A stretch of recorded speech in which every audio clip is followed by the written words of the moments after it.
Habang nagre-restock kami ng mga pagkain at mga gamit dito sa bahay, napapaisip ako kung gaano kalayo na rin pala ang narating namin.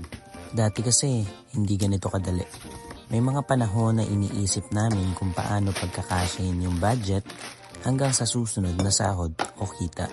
May mga negosyo kaming sinubukan, may mga pagkakataon na kumikita, pero mas madalas natututo. Pero hindi kami tumigil. Unti-unti, araw-araw, at kahit maliit na hakbang lang, tuloy lang.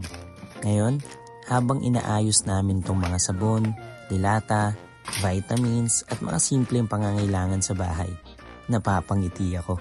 Kasi dati, pangarap lang namin na maging ganito kasimple ang buhay.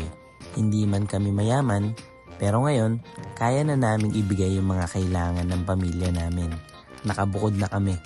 May sarili ng munting tahanan at bawat mga gamit na inilalagay namin dito ay paalala siya ng isang bagay.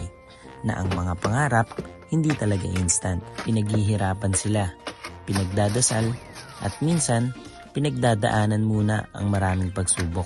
Kaya kung may nanonood nito na nasa journey pa rin ng pagbuo ng pangarap nila, wag na wag kang titigil.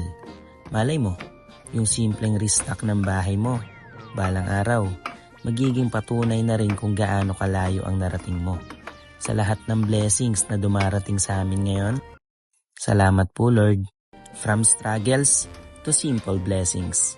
Palagi tayong maging grateful, maliit o malaking blessings man yan. Ipag-pray mo din kay Lord kung ano ang purpose mo.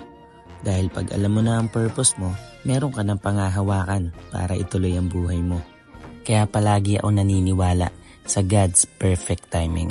Tsaka yung mga nangyayari sa'yo, i-take mo lang din as a positive. Halimbawa ng, thank you Lord, nawalan ako ng ipon kasi bibigyan mo pala ako ng mas malaking blessings. O diba, ang peaceful pagka hindi mo sobrang iniisip.